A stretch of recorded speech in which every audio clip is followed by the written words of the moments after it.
सरकार गाँव विकास पाई माल माल योजना करछंती किंतु ए योजना केउ बाटरे जाउछि ताहा कहवा सार्थक्य अटे। तेबे आमे देखिबा ये होउछि अनुगुल जिला सातकोशिया गंड।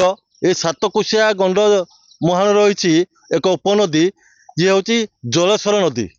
ये जलेश्वर नदी पार होई टिकरपड़ा पंचायतर बेहरासाई मझीपड़ा गोइंद ये तीनोटी ग्रामर लोक माने टिकरपड़ा उपरे निर्भर करती एवं जदि से पंचायत हेडक्वार्टर को जिबे तबे गाँ ठारू 12 ରୁ 15 किलोमीटर दूरता रही। तेणु ये जो जलेश्वर नदी रही जलेश्वर नदी उपरे से माने डंगारे दैनंदिन यातायात करती।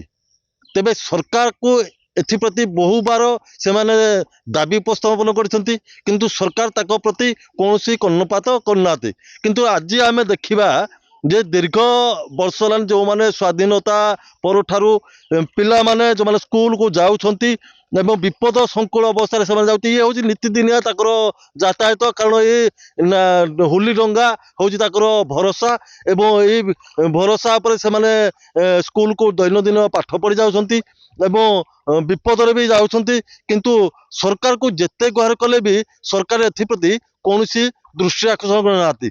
आमे चलतु सामना सामनी जो माने झील माने हमर जो स्कूल छात्र माने छात्री माने जाउछंती स्कूल को से माने डंगारे बर्तमान आसुदले पचारिया ये जो झील जो स्कूल को तमे जाउछो डर लागुनी?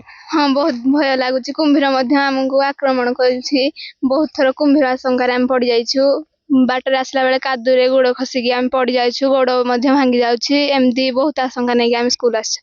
कोन केमति लागुची तुमके डर लागुची? बहुत भय लागुची। भय को न डर की मध्य आमे साहस करिक आसछु स्कूल। को क्लास झियो पढुजो पाठ? 8 क्लास। अष्टम श्रेणी पढुजो। तमे षष्ठ सप्तम अष्टम वर्तमान टिकरपड़ा पढुजो। हाँ। दैनंदिन तमे एपटे ही डंगारे तमे यातायात करूछंती। सरकार कौन से कहया चाहछंती? सरकार को आम एति कहया चाहछु कि ए नाळटीर ब्रिज करया पय हम एति अनुरोध करछु सरकार को कि ए नाळटी को भलो व्यवस्था करी ब्रिज कर दियंतु। अच्छा तमे तो चाहितले टिकरपड़ा को रास्ता देगिने यातायात करदांतो एपटे काहे डंगारे गलो? टिकरपड़ा पटे सेपटे भी गोटे ब्रिज थिला सेथि भांगी देथिला। एबे सेथि बहुत दूर हो जाउची बाटर सेथि जाय पाना। केते किलोमीटर होबो? 12 ରୁ 15 किलोमीटर। माने तुम आपन घरटा कोठी? बेहरासाई। बेहरासाई रो टिकरपड़ा जेवा पाई 15 किलोमीटर। बेहरासाई रो टिकरपड़ा ई नाळ देगिने गले केते किलोमीटर होबो? नाळ देगी गले मधे 10 किलोमीटर हेजी।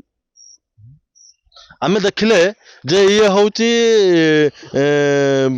माने जलेश्वर नाळ जलेश्वर नदी ऊपर डंगारे पिला जाउछंती एवं आउ जणे पुओ अछंती। को क्लास पुओ पाठ पढुजो? अष्टम श्रेणी पढुजो। कोन तमरो ए जो डंगारे आसुछंती डर लागुनी? डर लागुजी बहुत। कोन चाहुछंती? ब्रिज हवा पाई। ब्रिज रे चाहुछो? जेतले आसु दैनंदिन तुम केते टका दउजो डंगारे? 10 टका। 10 टका दउछंती। केतले आसुजो केतले जाउजो? आउ जो 9टा रे जाउ जो 4टा रे। सरकार को कोन जणाइबे? ब्रिज करया पाई। आमे देखले जे समस्तकर गुटे आशा रही जे नाळ उपरे गुटे ब्रिज निहाती दरकार एवं से माने गरीब पिला ए सातकोशियार जंगल घेरा मध्य से माने अवस्थित एवं दैनंदिन से डंगारे जाउछंती एवं दैनिक से 10 टका जीवासिया बाबद दोछंती। हमर आउ जणे झी अछंती जे को क्लास पढे तुम घर कोआ? सप्तम बेहरासाई। सप्तम श्रेणी बेहरासाई। अच्छा तुम जो डंगारे आसुजो डर लागुची कि नहीं? बहुत डर लागे। कौन कौन सा कहया पे चाहूजो? ब्रिज हेबा पाई।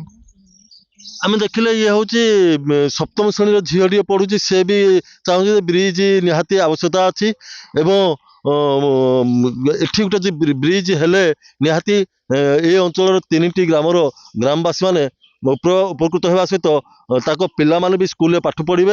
एवं पो को क्लास पाठ पढ़ुजो? सप्तम। सप्तम श्रेणी पढ़ुजो। ये जो डंगारे आसुजो केमिति तुमके लागुची?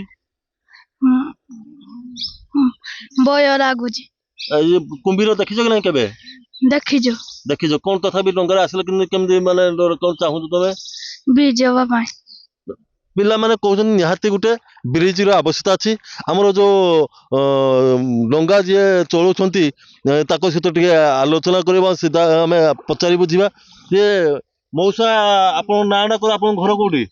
घर गंदी ଆଉ ନା ଦଣ୍ଡଧର ପଲେ ଏଠି ପାର କରିବା ଏଠି ତ ଦୀର୍ଘ 10-15 ବର୍ଷ ହେଇଗଲାଣି ତାପରେ ଏଠି ଆମେ ଯେତେ ଯାଇ କଲେ ବି ସେ କେହି ଶୁଣୁନାହାନ୍ତି ବାଧ୍ୟ ହେଇକିନା ତମେ ବାଧ୍ୟ ହେଇକି ପାର କରୁଛୁ ଆଉ କ'ଣ ମାନେ ଯେତେବେଳେ ପିଲାକୁ ପାର ହେଲେ ଆପଣଙ୍କୁ କିଛି ଡର ଲାଗେ ନାହିଁ? ତେଣୁ ଏଇଟା ନଦୀଟା ଫୁଲ ହେଇକି ରହୁଛି ପିଲାକୁ କାଇଦାରେ ବହୁତ ପାର କରିବାକୁ ପଡୁଛି କଣ ଚାହୁଁଛନ୍ତି ଆପଣ? ଯାହା ପୋଲ ହେଲେ କ'ଣ ସୁବିଧା ହେଇତା କୌଣସି ବ୍ରିଜ ହେଇତା କି ସୁବିଧା ହେଇତା ଆମେ ଦେଖିଲେ ଯେ ଏଠି ନିହାତି ଗୋଟେ ପୋଲ ଦରକାର ଏବଂ ପିଲାମାନେ ନିଶ୍ଚିନ୍ତ ଭାବରେ ଏଠି ଉପକୃତ ହେଇପାରିବେ ତା ସହିତ ମଝିପଡ଼ା ଗଇଁଦି ବେହେରାସାହି ଗ୍ରାମବାସୀ ମାନେ ନିଶ୍ଚିନ୍ତ ଭାବରେ ଉପକୃତ କାରଣ ତା ଗାଁ ଠାରୁ ଟିକରପଡ଼ା ପର୍ଯ୍ୟନ୍ତ ହେଉଛି ଏ ନଦୀ ପାର ହେଲେ 1 କିଲୋମିଟର ଏବଂ ଯଦି ସେମାନେ ରାସ୍ତା ଦେଇ ପାର ହେବେ ତାହେଲେ 12 କିଲୋମିଟର ଲାଗୁଛି ତେଣୁ ସରକାର ଏଥିପ୍ରତି ଦୃଷ୍ଟି ଦିଅନ୍ତୁ ଏ ପିଲାମାନଙ୍କର ଭବିଷ୍ୟତ ଯଦି ଯେମିତି ସୁରକ୍ଷିତ ରହିବ ସେହିପରି ଏଠି ଗୋଟେ ନିହାତି ପୋଲ ନିର୍ମାଣ କରାଯାଉ। ବନ୍ତଳାରୁ ଦିନେଶ ଦନଙ୍କ ରିପୋର୍ଟ କନକ ନ୍ୟୁଜ୍।